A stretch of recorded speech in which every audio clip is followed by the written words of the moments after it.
muda, di waktu yang baik ini saya coba berbagi ke kita, yaitu tanda laki-laki jatuh cinta ke kamu yang wanita.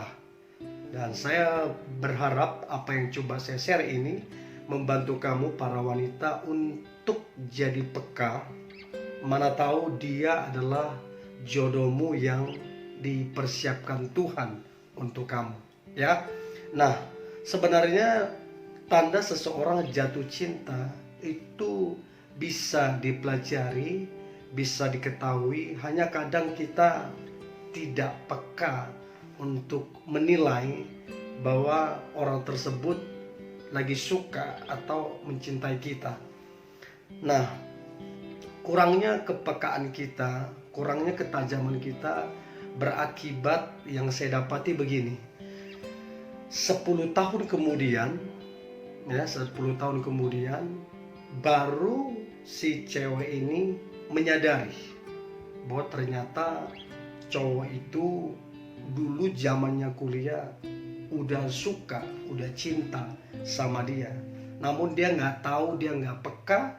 10 tahun kemudian baru dia tahu. Itu pun tahu dari beberapa teman-teman kuliahnya dulu. Nah, kenapa bisa terjadi demikian? Karena kurangnya kepekaan dari si cewek dan kurangnya keberanian dari si cowok untuk menyatakan perasaannya. Ya, jadi saya berharap setelah ini, baik teman-teman cowok yang mendengar ini, kalau kamu memang sedang jatuh hati, jatuh cinta, maka beranilah untuk mengekspresikannya, beranilah untuk membicarakannya. Siapa tahu orang yang kamu sukai, si cewek ini, ternyata juga suka sama kamu, kan kita nggak tahu. Dan kamu juga cewek yang mendengar ini, jadilah peka dan tajam dalam menilai bahwa dia mencintai kamu. Sehingga kalau kalian memang berjodoh, kalian tidak mesti membuang-buang waktu baru kemudian jadian setelah 10 tahun kemudian, begitu. Ya. Nah, berikut ini saya berikan tanda-tanda ya laki-laki jatuh cinta ke kamu perempuan. So, mari perhatikan beberapa poin ini dan sekali lagi saya berharap ini membantu kamu. Yang pertama, dia sangat-sangat memperhatikan kamu. Inilah yang saya lakukan ya. Saya beberapa kali berpacaran ya. Inilah yang saya lakukan. Saya ketika suka atau mencintai seseorang, saya sangat memperhatikan dia. Sebisa mungkin saya bilang jangan lupa makan, istirahat yang cukup, tetap semangat dalam bekerja, bagaimana hari ini. Pokoknya saya sangat memperhatikan dia. Nah, harusnya sebagai wanita kita mesti bisa membedakan ya, mana teman ya yang menyampaikan ke kita, mana orang yang benar-benar suka memperhatikan kita. Jadi jangan kita bilang, temanku juga bilang kok semangat, apa bedanya? Nah, bedanya begini, kalau temanmu mungkin sesekali, kalau dia rutin. Nah, dia rutin. Kalau bisa dibilang hampir tiap hari dia memperhatikan kamu. Nah, so marilah coba peka, pelajarilah perhatian dia ke kamu, ya. Karena saya percaya begini, terkadang jodoh kita itu tidak jauh-jauh, terkadang jodoh kita itu ada di sekitar kita, cuman kita yang kurang peka, kurang tajamnya. Yang kedua adalah dia selalu ada waktu untuk kamu dan benar-benar dapat diandalkan. Nah, ini yang keren nih. Ya, jadi kamu lagi sedih, dia ada. Kamu lagi bingung, dia ada. Dan kamu lagi butuh masukan, dia ada. Pokoknya dia ada dan dia bisa diandalkan. Nah, ini bukti yang sangat-sangat jelas kalau pria atau laki-laki sedang jatuh cinta ke kamu wanita. Ya, so marilah peka supaya jangan menyesal Setelah 10 tahun kemudian baru kamu menyadari ternyata dia suka sama kamu, ya.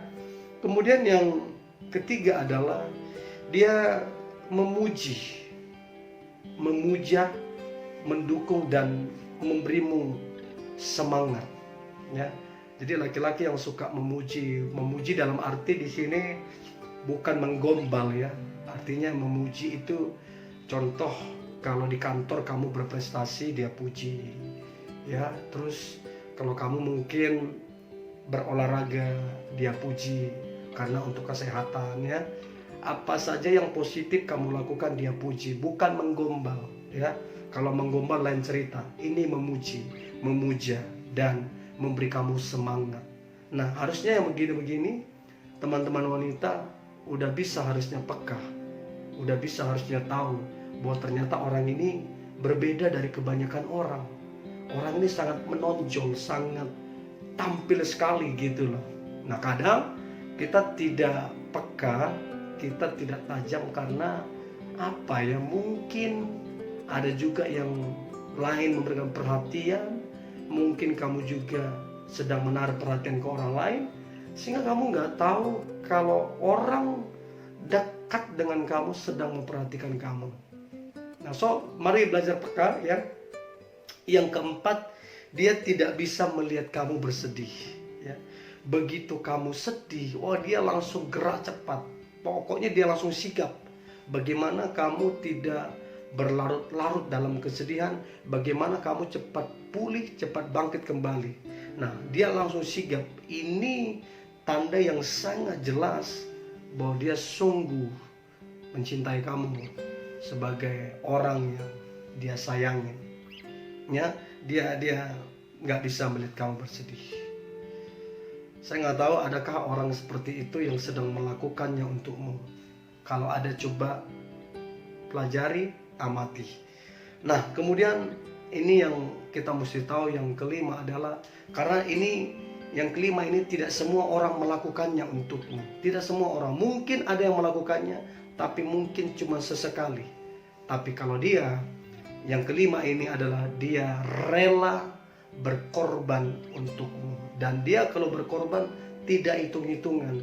Dia berkorban memberikan yang terbaik dari dalam dirinya untuk kamu. Nah, masalahnya banyak wanita tidak peka di sini. Padahal udah jelas-jelas kalau orang berkorban berarti kamu ada sesuatu yang spesial kamu di hatinya, begitu, ya. Jadi cobalah amati siapa yang rela berkorban untuk kamu, ya. Amati dan seberapa sering dia rela berkorban, dan marilah rendah hati. Tanya Tuhan, apa jangan-jangan dia jodohku yang dari Tuhan. Ya, ingat, jangan terpatok kepada kriteria. Nah, kadang-kadang orang terpatok kepada kriteria sampai lupa mengandalkan Tuhan. Nah, saya sebagai hamba Tuhan beberapa kali, ya, saya tanya sepasang suami istri yang menikah muda, ya, atau ya sudah 10 tahun, 15 tahun. Saya tanya, Pak, ini dulu istrinya gimana? Kriterianya? Dia bilang, aduh Pak, jauh Pak. Kriteria saya itu bukan seperti istriku ini. Nah, tapi Pak, sekarang ini, saya sayang banget sama dia. Sama juga saya tanya istrinya. Istrinya bilang, oh iya Pak, suamiku enggak kriteriaku, tapi aku sayang sama dia. Nah, artinya begini, kadang Tuhan mempersatukan kita bukan dengan orang yang sesuai dengan kriteria kita, tapi kita sungguh-sungguh mencintai dia. Karena apa? Karena ada rencana Tuhan di balik kalian berdua, ya. Perhatikanlah laki-laki yang berkorban untuk kamu, sekalipun dia tidak sesuai dengan kriteriamu, tapi yang paling penting dia takut Tuhan, dia bekerja keras, dia rajin, dia jujur. Itu cukup mewakili, ya, firman Tuhan. Jangan-jangan dia adalah jodohmu, ya. Itu yang kelima, dia rela berkorban. Yang keenam, dia mendoakan kamu secara pribadi, ya. Jadi dalam doanya yang pribadi dia mendoakan kamu. Ya, mungkin kamu nggak tahu, tapi kamu bisa tahu dari cara-cara dia, mungkin diajak kamu berdoa, dan yang paling jelas mungkin dia ajak kamu beribadah. Nah, dari situ kamu bisa tahu kehidupan seseorang ya. Makin lama kamu kenal dia, orang ini rajin beribadah, rajin berdoa, terus terkenal juga di lingkungannya, di pergaulannya orangnya baik, terkenal juga karakternya bagus ya. Nah, dari sini kita bisa tahu, oh orang ini positif nih, bagus nih gitu loh ya. Dan yang ketujuh ini yang ketujuh ini tidak harus ya, tidak harus. Tapi ada laki-laki tertentu yang ketujuh ini dia suka memberikan hadiah-hadiah kecil ya, atau kejutan-kejutan kecil, surprise kecil untuk kamu. Mungkin contoh dia kasih bunga, atau dia ajak dinner ya. Pokoknya dia kasih kejutan-kejutan kecil ke kamu.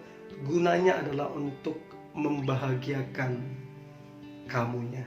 So, dari ketujuh ini para wanita, marilah peka. Ya, marilah peka. Ingat, jangan utamakan kriteriamu, tapi utamakan kriteria yang dari Tuhan. Saya percaya kalau yang dari Tuhan pasti kamu akan mencintainya, yang dari Tuhan pasti kamu akan diberkati, yang dari Tuhan kehidupan rumah tanggamu kelak akan menjadi luar biasa ya. So, yang ketujuh poin ini, marilah pelajari baik-baik dan jadilah wanita yang peka ya. Jadilah wanita yang peka, supaya jangan membuang-buang waktumu kalau toh juga dia jodohmu nantinya ya. Nah, sekarang apa yang harus menjadi bahan pertimbangan? Nah, ini penting ya. Kalau seandainya ada laki-laki yang menyukaimu, mencintaimu, dari ketujuh poin tadi ada pada dia, apa yang menjadi bahan pertimbangan sebelum kamu menerima cintanya? Catat baik-baik ini ya. Inilah yang menjadi bahan pertimbangan. Yang pertama, harus dan wajib seiman ya. Sebab firman Tuhan bilang, janganlah kamu menjadi pasangan yang tidak seimbang antara orang percaya dengan orang tidak percaya ya. Persamaan apakah antara gelap dan terang ya. Jadi yang menjadi bahan pertimbangan, sekalipun dia cinta kamu, sekalipun dia sayang kamu, harus seiman ya. Yang kedua adalah sudah dewasa sifatnya. Nah, kenapa saya bilang harus sudah dewasa sifatnya? Karena laki-laki nanti jadi pemimpin, jadi imam, jadi kepala rumah tangga yang akan membawa kamu dengan anak-anakmu ke masa depan. Nah, kalau dia nggak bertanggung jawab, repot ya. Bertanggung jawab di sini artinya bekerja rajin, ulet ya, menabung segala macam. Dia bertanggung jawab supaya ada bekal untuk kamu dan anak-anakmu ke depan. Nah, yang pertama seiman, yang kedua sudah dewasa, yang ketiga itu bertanggung jawab yang saya sampaikan tadi. Yang keempat, menjaga kehormatan dan kekudusanmu. Ini yang menjadi bahan pertimbangan.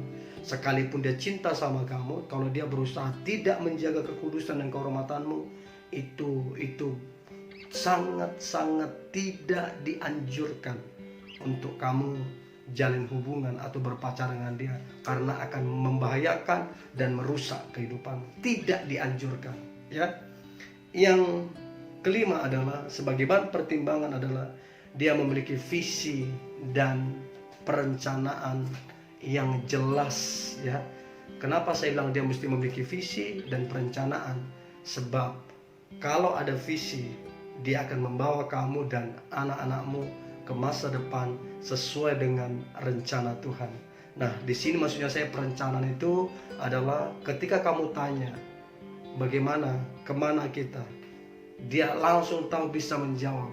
Kita akan menikah tahun segini, bulan segini dan segini, dan kita akan melakukan ini. Semua ada perencanaan karena dia hidup di dalam visi dan perencanaan. Ini yang boleh saya bagikan anak-anak muda ya. Marilah bijak para wanita, mana tahu dia adalah jodohmu. Dan ingat, sebelum kamu terima cintanya, perhatikanlah pertimbangan tadi ya. Dan saya berdoa hidupmu menjadi luar biasa. Tetap semangat, tetap antusias. Saya percaya hari ini, besok, dan sepanjang tahun ini Tuhan akan melakukan perkara-perkara besar dan mujizat-mujizat serta berkatnya di dicurahkan atas kita. God bless you.